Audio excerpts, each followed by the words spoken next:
था कि उत्तर प्रदेश की धरती में जन्मे भगवान स्वामीनारायण गुजरात की धरती में आते हैं, भगवान स्वामीनारायण के रूप में लोग पूज्य हो जाते हैं। और भाइयों बहनों, ये गुजरात की धरती का महात्मा है। सामाजिक बिखराव की स्थिति जब मध्यकाल में मुगल आक्रांताओं के कारण भारतीय समाज में देखने को मिला था, तब स्वामी दयानंद सरस्वती भी इसी धरती की देन है। देश की आजादी में जब किम कर्तव्य विमूढ़ की स्थिति दिखाई दे रही थी, लोगों में भय था कि पता नहीं क्या होगा, देश लगता है कभी आजाद नहीं होगा। उस समय देश की आजादी को मुखर स्वर देने और उसका नेतृत्व करने के लिए आजादी के आंदोलन के महानायक राष्ट्रपिता महात्मा गांधी आए और जिनके नेतृत्व में देश स्वाधीन हुआ। ये भी गुजरात की धरती की देन है। भाइयों बहनों, ये गुजरात की धरती की देन है। देश की आजादी के बाद भारत का एकीकरण का एक चुनौती थी।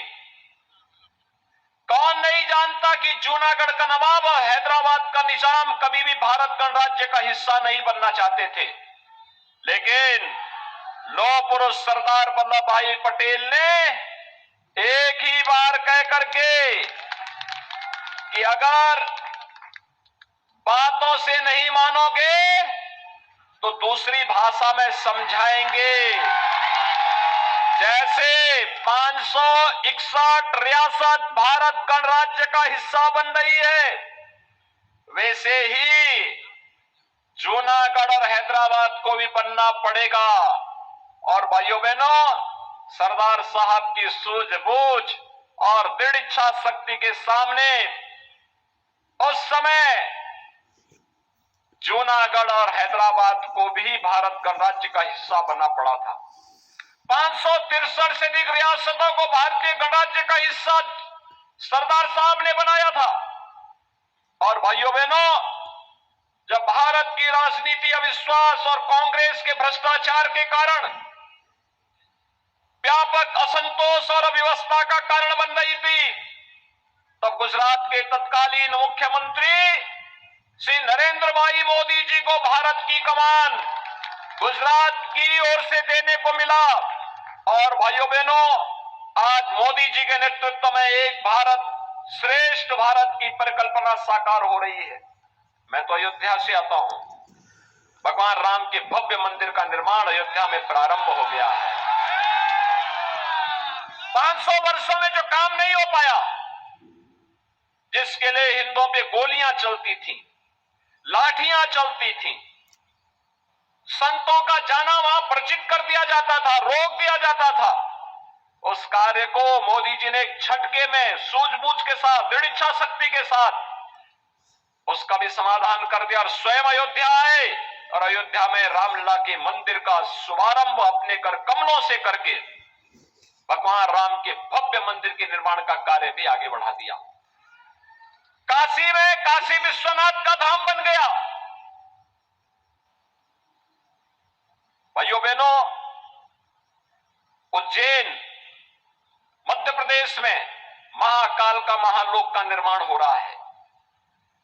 उत्तराखंड केदारपुरी में केदारनाथ धाम और बद्रीनाथ में बद्रीनाथ धाम का पुनरुद्धार और सुंदरीकरण का कार्य हो रहा है।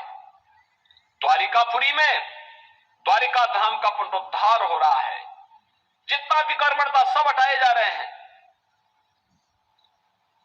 अब भाइयों बहनों, बुलडोजर केवल सड़क ही नहीं बनाता है, अब वह आतंकवादियों के और अपराधियों की छाती को भी रौंदते हुए आगे बढ़ता है। यह भी एक मॉडल बन गया है और इसीलिए आज आपके बीच में आपसे अपील करने के लिए आया हूं। ये आस्था का सम्मान क्या कांग्रेस कर पाती? क्या कांग्रेस अयोध्या में राम मंदिर का निर्माण कर पाती? आम आदमी पार्टी कर पाती? काशी विश्वनाथ धाम का निर्माण कांग्रेस या आम आदमी पार्टी कर पाती? और कश्मीर से धारा 370 को क्या कांग्रेस या आम आदमी पार्टी हटा पाती? भाइयों बहनों, ये न सुरक्षा दे सकते हैं, न सम्मान दे सकते हैं, न रोजगार दे सकते हैं, न गरीबों के दुख के साथ दुखी हो सकते हैं, न अपनी संवेदना ही व्यक्त कर सकते हैं। इनको क्यों चुनना है? और उत्तर प्रदेश की जनता ने तो बता दिया। अभी उत्तर प्रदेश में विधानसभा के चुनाव हुए थे। आम आदमी पार्टी कोई सीट खाता भी नहीं खुला। कांग्रेस 2 सीट, 403 में से 2 सीट कांग्रेस के पास। भाइयों बहनों, मात्र 2 सीट। राम नाम सत्य है के लिए भी 4 लोग चाहिए होते हैं।